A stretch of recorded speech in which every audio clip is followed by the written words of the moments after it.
Welcome to Phillies Fan Central, where passion meets the diamond and every fan's voice counts. $182 million, that is the number floating around South Philly right now, and it represents the exact difference between another depressing exit in the National League Division Series and a parade down Broad Street. The Philadelphia Phillies are reportedly putting a 7-year contract on the table for Bo Bichette, valued at roughly $26 million annually.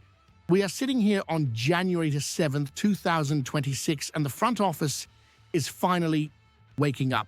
After handing Kyle Schwarber a 5-year, $150 million extension that basically guarantees we have our designated hitter spot locked down until he is 37, the focus has shifted entirely to the middle infield. We need to talk about why this Bichette deal is not just a rumor, it is a necessity. Before we get into these massive numbers, make sure you hit that subscribe button, smash the like, and ring the bell. We are building the most passionate Phillies community right here, and I want your honest take in the comments today. Bo Bichette is coming off a World Series run with Toronto, where he posted a .311 batting average and an OPS of 840. But look closer at the metrics. This guy is the only hitter in Major League Baseball right now who is batting over 300 against fastballs, curveballs, and changeups simultaneously. That is insanity. That is the kind of bat-to-ball skill we completely lacked last October when the lineup went cold, chasing sweepers out of the zone. The proposal of 7 years fits our timeline perfectly. We have Bryce Harper, Trea Turner, and now Schwarber locked in, adding a 27-year-old shortstop who can arguably slide over to second base, making room for Turner or vice versa. Solidifies the most dangerous infield in the National League. The market is fragmented right now. Nobody wants to pay the full max contract price because there are questions about durability. But Dave Dombrowski smells blood in the water. While Toronto just spent $60 million on Kazuma Okamoto, they might be willing to let Bichette walk if the Phillies hit that $182 million mark. It is an aggressive structure, but it keeps the average annual value manageable compared to the $300 million mega deals we have seen in the past. We are looking at a payroll adjustment that would put us around $281 million. That is steep, but it is the price of poker when you are trying to beat the Dodgers and the Yankees. Think about the lineup construction. You put Bichette in the 2-hole between Turner and Harper. You instantly solve the contact issue. You add 18 to 20 home runs from a middle infielder, and you get 94 RBIs from a guy who just proved he can handle the pressure of a title run in Canada.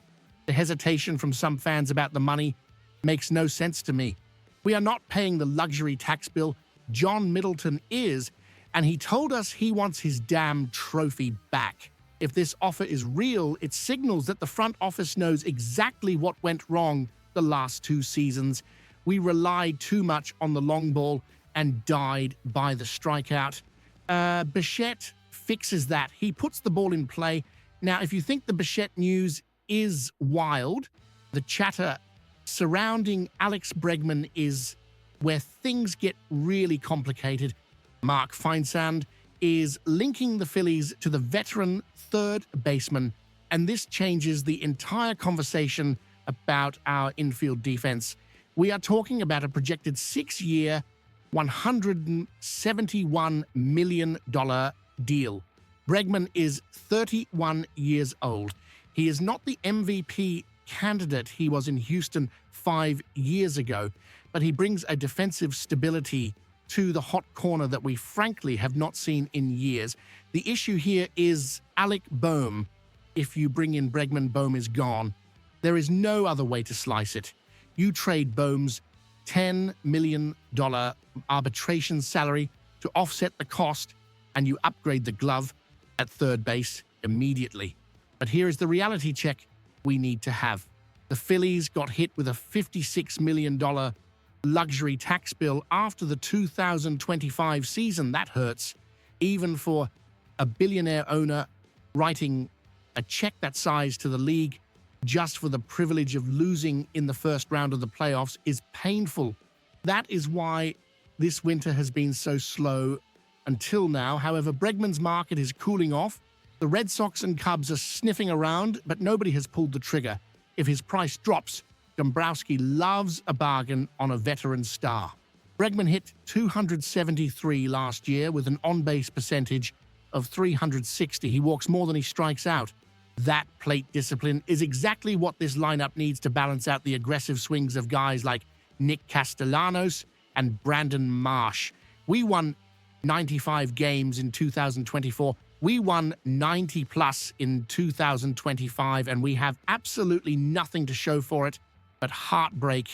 Regular season wins are meaningless in this city now. The frustration in the fan base is palpable because we see the windows open, but it is not going to stay open forever. Wheeler is not getting younger.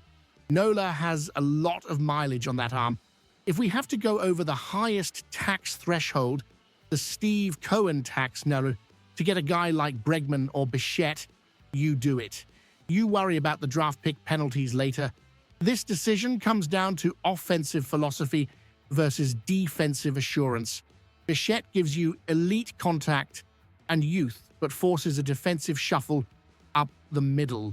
Bregman gives you veteran leadership, playoff pedigree, and elite defense at third, but he costs nearly the same amount of money for a player entering his decline phase.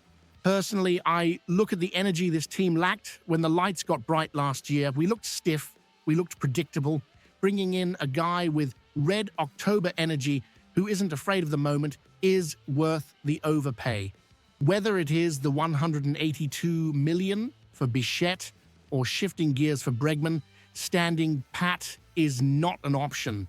The Braves are reloading, the Mets are spending. If we sit on our hands because we are worried about the tax bill, we are waving the white flag before spring training even starts. So here is the bottom line. The checkbook is open and the targets are identified. It is Bichette or it is Bregman.